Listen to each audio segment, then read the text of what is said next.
Selamat pagi, assalamualaikum warahmatullahi wabarakatuh. Sedikit melelahkan, mungkin untuk kalian semua juga mepet ya mas. Saya minta maaf karena kemarin-kemarin sedikit ada permasalahan mengenai waktu. Karena saya harus melakukan banyak kegiatan lah.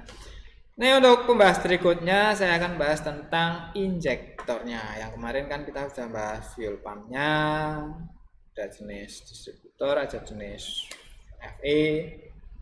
Sekarang kita akan bahas tentang injektornya. Yang pertama kita lihat prosesnya atau proses penginjeksian atau proses bahan bakar terjadi pada injektor.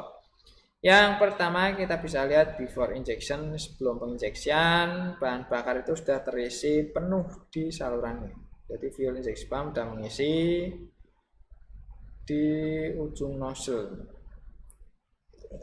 Cuman nozzle needle-nya masih menutup dengan bodi masih rapat, jadi hanya solar itu di sini.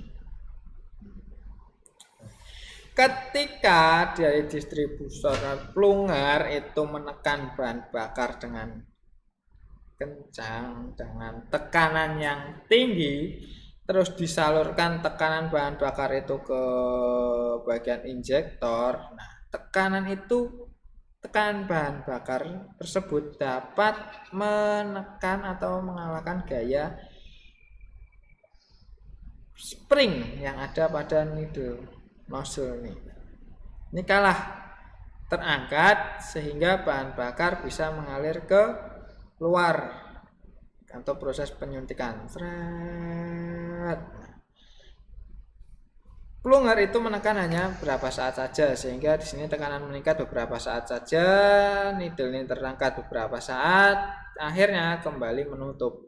Terus ketika menutup, kejadian di sini yang perlu kalian perhatikan, ketika ada flow aliran yang tiba-tiba aliran itu tertutup, maka ada aliran kembali atau ada gaya feedback, gaya kembali. Nah, gaya kembali ini tidak diperbolehkan melewati jalur yang sama yang menuju ke pompa bahan bakar atau ke plunger.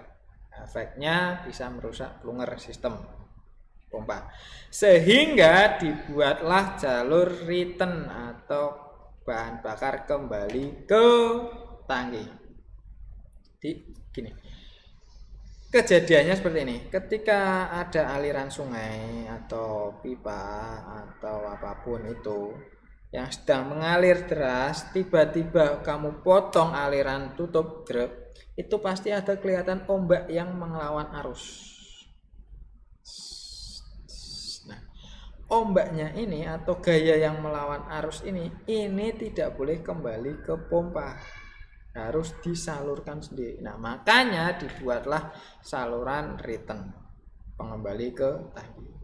Jadi di sini hanya satu arah, set kembali return, set kembali return, set kembali tangki, set kembali tangki. Jangan sampai ini tersumbat terus ketika return itu malah kembali ke plunger cepat rusak, pompa cepat rusak, intinya seperti itu. Kita bahas tentang bagian-bagian yang paling penting. Pada injektor itu bagian-bagian namanya ada nozzle holder, jelas, ada overflow yang tadi saluran pengembali, adjusting seam ini yang ditentukan untuk mengukur tekanan injektor ini membuka, pressure spring ini yang menekan, pressure pin, distance piece, nozzle needle yang menutup salurannya, nozzle body, retainer nut. Dari beberapa komponen ini bisa dianalisa yang kira-kira yang mengalami aus atau kerusakan ketika bergerak terus-menerus atau pergesekan, kira-kira yang mana? Slash nozzle body dengan body, karena ini pergesekan. Terangkat tutup, terangkat tutup, terangkat tutup, terangkat tutup, wes masone ya ono bocore. Spring ada umurnya, semakin lama gaya spring akan semakin berkurang, makanya ada penyetelan ini untuk menentukan berapa pressure yang diperbolehkan ketika injektor ini mulai membuka. Komponennya seperti itu. Nah, untuk penyetingan sendiri itu harus sesuai dengan standarnya. Seumpama penyetingan gaya tekan springnya ini terlalu lemah, injeksi timing maju, injection maju. Jumlah bahan bakarnya, injection volume banyak, tidak sesuai takaran standarnya. Tapi ketika penyetelan terlalu keras, springnya ini terlalu keras, simnya terlalu tebal, waktunya akan sedikit mundur dan terganggu, volumenya akan sedikit. Nah, makanya untuk penyetingan ini harus sesuai tekanannya berapa yang diperbolehkan di manual book dari pabriknya, maka kalian sesuaikan tekanan sekian nozzle ini membuka, tekanan sekian nozzle ini membuka. Itu yang perlu ditentukan. Lanjut lagi, ternyata ada injektor two stick injection. Bedanya, kalau yang ini penginjeksian satu kali. Jadi ketika tekanan menekan maka diinjeksikan selesai. Sedangkan two stick itu punya dua bukaan plunger sendiri. Jadi, kalau bagiannya sih hampir sama, adjusting sim ini untuk plunger pertama, spring pertama, ini yang kedua, juga di setel, pressure pin, stand, nozzle, needle, nozzle body, retainer nut sama. Cuman ini ada dua bagian nih, kalau itu satu ini dua. Lah, tujuannya apa kok harus ada dua?